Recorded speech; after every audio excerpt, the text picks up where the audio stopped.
This honor costs over 2,000 euros. And right now, there are almost no videos about it online. I've repaired thousands and thousands of devices over the last decade, but this repair is probably one of the most complicated ones I've done in a very long time. And in this video, you're going to understand exactly why. Because there's a huge contradiction here. We're talking about a device that costs around 2,000 euros, a premium smartphone designed to represent the future of technology. But at the same time, a single line on the screen can turn it into an absolute nightmare. And that's not even the worst part. What's really dangerous is that there's almost no good information online about this repair. I searched videos in different languages, I checked forums, I watched tutorials, and the reality is that most people are installing these screens the wrong way. Very wrong. And that creates a massive problem. Bent screens, warped frames, badly placed adhesive, and technicians literally throwing hundreds of euros into the trash.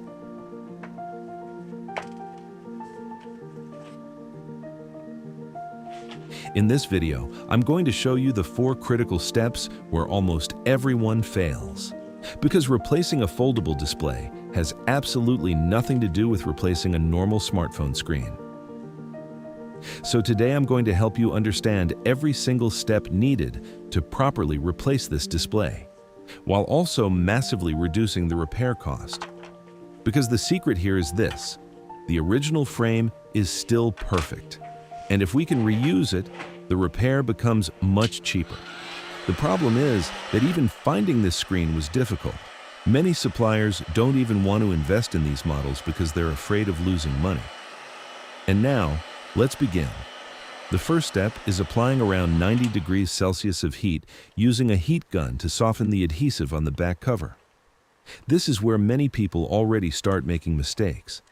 If you apply too much force, you break the back cover. If you use the wrong tools, you damage the frame.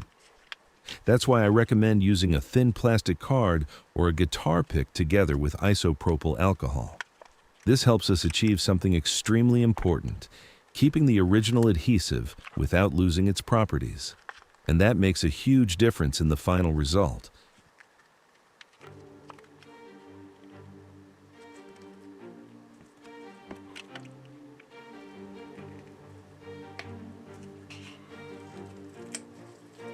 Now, the back cover is removed. And here comes another critical part: removing all the screws. And I really want you to pay attention here, because some screws are different sizes, and if you place a long screw where a short one belongs, you can literally damage the motherboard. Yes, it's that serious. That's why I always recommend keeping the exact original screw order.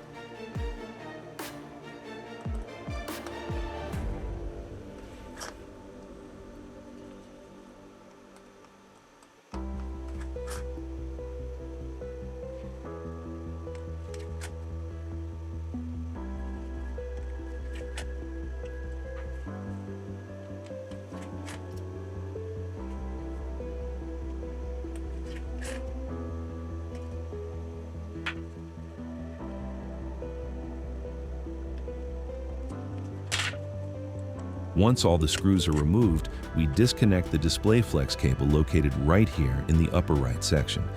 And this is actually one of the advantages of foldable displays. Thanks to the intermediate flex cable, we can test the screen without fully removing the damaged display. This is extremely important even for data recovery.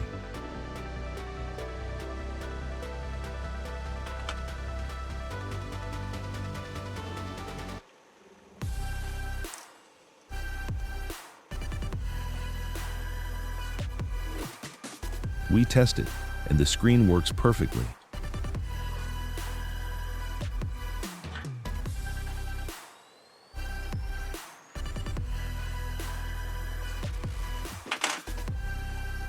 But now comes the first dangerous point of this repair: this frame. I've seen videos where people barely even remove it, and honestly, that's a huge mistake. If you want the screen to fit perfectly, this frame has to come off.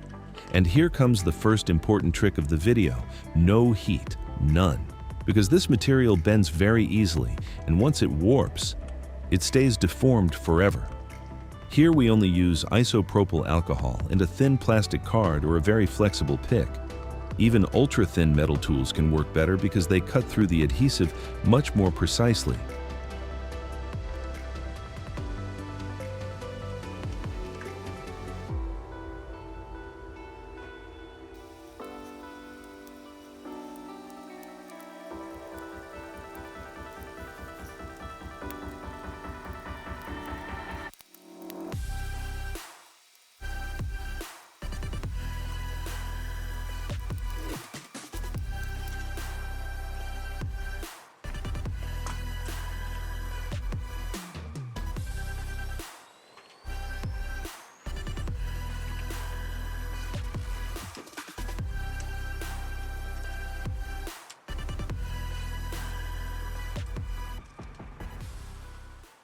Once the frame is removed, now we can finally apply heat directly to the screen to soften the adhesive. And if the temperature drops, apply heat again. Patience, no rushing. In this case, the display only had a single line. And this is exactly where one of the biggest money-making opportunities exists for repair technicians. Because if you learn how to properly remove these foldable screens, you can repair extremely expensive issues like replacing the middle flex cable on Samsung flip and fold devices. A very common failure and a very profitable one.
Now the screen is finally out.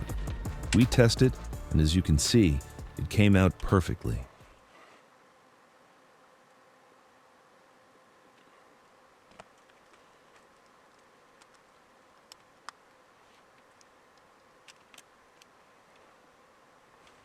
And this reminds me of something. Years ago, I uploaded the first YouTube video showing a back glass replacement on an iPhone 8 Plus. That video reached more than 1.4 million views. But the funny part is that the repair itself was a complete disaster. It took me almost 5 hours to finish it. 5 hours. And on top of that, I only charged the customer 50 euros because at that time, I still didn't fully understand how difficult that repair really was. Back then, nobody knew that you had to apply massive amounts of heat to properly remove the back glass. We're talking about 250 to 300 degrees Celsius. I still remember going home frustrated, angry, because I had basically lost the entire day. Financially, I made almost nothing, but months later, that same video generated nearly 3,000 euros. And that's when I understood something very important. Sometimes the hardest repairs The ones that initially feel like losses end up completely changing your future. And honestly, experiences like that helped Mobile One grow massively. Let's continue. Another important tip. If you find pre-cut adhesive specifically made for this model, buy it. It will save you a huge amount of time. I couldn't find it, so we used 3M double-sided tape instead. And now, we arrive at probably the step where most people destroy the screen. The display must slide underneath these small metal brackets. Underneath. If the screen stays above them, you can destroy it the moment you press down. And pay attention to another important detail: alignment. This display is huge, and if it's even slightly crooked, once the adhesive starts bonding, correcting it without breaking the screen becomes almost impossible. The upper camera must align perfectly. The corners too. Everything. And honestly, the first few attempts are extremely difficult. But after installing 10 or 15 of these, you begin to truly understand how foldable displays behave. Another personal trick. On these models, I prefer working without gloves. I lose some static protection, but I gain much more touch sensitivity and precision. Once installed, we test absolutely everything. And now, we move back to the assembly process. The difficult part was really this: properly positioning the screen. The rest is relatively simple: screws, top antenna, and not much else. But pay attention to this detail because it's very important. Look at the side frames. Even without heat, they're already bent. That shows just how delicate these devices really are. Here, I recommend applying the adhesive and assembling everything quickly, because these frames move a lot, and if the adhesive starts drying too much, fitting everything correctly becomes extremely difficult. Before applying the rubber bands, make sure to clean all excess adhesive from the frame. Otherwise, the screen can literally stick to itself.